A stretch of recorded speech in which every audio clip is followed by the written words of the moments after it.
Hello everyone, চলুন আজ আমি একটা চটপটা রেসিপি দেখাচ্ছি আপনাদেরকে। আজ আমি প্রথমবার বানিয়েছিলাম কাটুরি চাট। ইউটিউবে ভিডিও দেখেছিলাম দুটো তিনটে, তারপরে আমি প্রথমবার ট্রাই করেছি আর আপনাদের সঙ্গে শেয়ার করছি। কারোর ইচ্ছা হলে বানাতে পারবেন, খুব ভালো লাগবে খেতে। ঠিক আছে, কাটুরি চাট বানানোর জন্য আমি ময়দা ব্যবহার করেছি, চাইলে আটাও ব্যবহার করতে পারেন। আমি সে জায়গায় তো খাওয়াবো না, সেজন্য ময়দা নিয়েছি 1 কাপের মতো। 4টার মতো কাটুরি হয়েছিল। তারপরে নিয়ে নিয়েছি হচ্ছে কালো জিরা আর কিছুটা জোয়ানটা হাতের মধ্যে ক্রাশ করে দিয়ে দিয়েছি। সামান্য লবণ দিয়েছি, তারপরে সামান্য তেল দিয়ে ভালোভাবে একটু ময়ান দিয়ে, তেলটা কিন্তু খুবই অল্প 1 চামচের মতো দিয়েছি আমি। এই তো দেখতেই পেলেন কতটুকু দিলাম। ভালোভাবে একটু ময়ান দিয়ে এখন পানি দিয়ে একটা ডো বানিয়ে নিচ্ছি। ঠিক আছে, কাটুরি চাটের জন্যে আমি ছোলা, মটর আর আলু বয়েল করে নিয়েছি। আপনারা চাইলে ছোলা দিয়েও করতে পারেন, যার যেমন চাট ভালো লাগে। আমি মটরগুলো ছিল সেজন্য মটর আলু সিদ্ধ করা হয়ে গেছে। এখন এই তো এই আটার ডোটা থেকে আমি 2টো লেচি করে নিয়েছি। তারপরে একটু বড় করে রুটির আকারে বেলে নিব।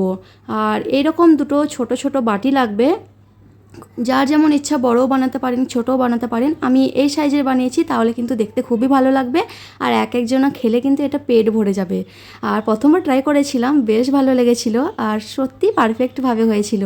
আমি পাতলা একটা রুটির মতো বেলে নিয়েছি। তারপরে এই যে দেখতেই পাচ্ছেন, আমি বাটির মধ্যে পুরো পিছন দিকে কিন্তু লাগিয়ে নিয়েছি।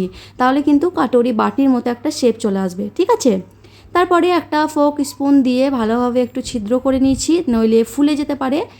আর এখানে অনেকটা পরিমাণে তেল দিয়ে দিয়েছি, কড়াইয়ে গরম করে নিচ্ছি। তেলটা একটু বেশি দিতে হবে যেন বাটিটা ডুবে থাকে, তাহলেই কিন্তু পারফেক্টভাবে ছেড়ে আসবে। ঠিক আছে, আর এখন আমি হাতে এভাবে আমি ভালোভাবে একটু উপর থেকে নিয়ে চলে আসছি, বাকি অংশটা বাদ দিয়ে দেবো, তাহলে কিন্তু আরও পাতলা হবে কাটুরিটা। ঠিক আছে, এভাবে ফলো করে বানাবেন, অবশ্যই কিন্তু আপনারাও পারবেন করতে। আর এই কাটুরিগুলো বানিয়েও কিন্তু বাড়িতে রেখে দিতে পারবেন, যখন তখন চাটটা বানিয়ে কাটির মধ্যে রেখে কিন্তু অনায়াসে খাওয়া যাবে। ঠিক আছে, এই তো তেলটা গরম হয়ে গেছে, আমি একটা বাটি এর মধ্যে দিয়ে দিয়েছি। ভালোভাবে একটু এদিক ওদিক করে ঘুরিয়ে নিতে হবে। কারোর চিমটি থাকলে চিমটি দিয়ে করতে পারেন, আমার চিমটিটা ছিল না, সেজন্য আমি এভাবে খুন্তি দিয়ে করে নিচ্ছি, সমস্যা নেই।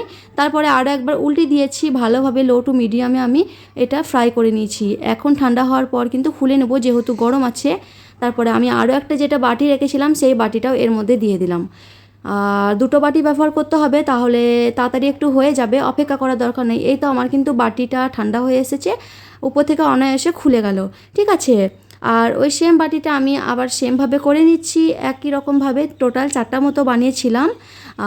1 কাপ আটার মধ্যে কিন্তু 4টা কাটুরি বানিয়েছিলাম আমি। আর এখন দেখতে পাচ্ছেন এটা গরম অবস্থায় আমি কিন্তু এটা নামালাম, তারপরেই কিন্তু খুলে গেল খুবই ভালোভাবে। এখন চাটটা বানানোর পালা। যে মটর আর আলুগুলো সিদ্ধ করে রেখেছিলাম তার মধ্যে আমি কুচনো পেঁয়াজ দিয়েছি কিছুটা, তারপরে কিছুটা দিয়েছি কুচানো শসা, তারপরে দিয়েছি গাজরও দিতে পারেন আপনারা। তারপর আমি দিয়েছি হচ্ছে কাঁচা লঙ্কা কুচি কুচি করে কেটে, সামান্য চাট মশলা, ভাজা জিরে পাউডার আর দিয়েছি বিট লবণ। ব্যাস, এর মধ্যে আর কিছু লাগবে না।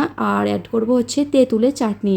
আগের দিনে আমি খেয়েছিলাম চাট, সেই জন্য তেঁতুলের চাটনিটা রয়েছিল, সেই চাটনিটা অ্যাড করে দিচ্ছি।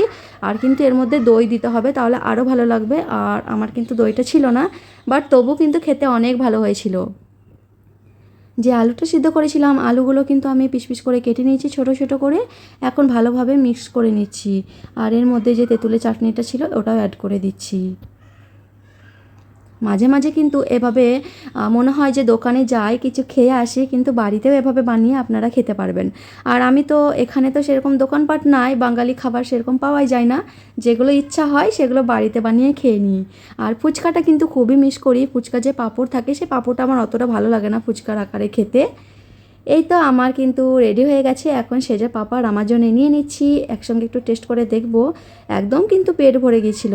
আর উপর থেকে আমি দিয়ে দিয়েছিলাম হচ্ছে আলু ভুজিয়া। আলু ভুজিয়াটা দিলেও ভালো লাগবে। আর দইটা মিস্টেক হয়ে গেছিলো, দইটা দিলে কিন্তু আরও ভালো লাগতো খেতে। এই তো ফাইনাল লুক, কি সুন্দর লাগছে। কেমন লাগলো আমার রেসিপি অবশ্যই কিন্তু জানাবেন কমেন্টে করে। ওকে, বাই, আল্লাহ হাফিজ।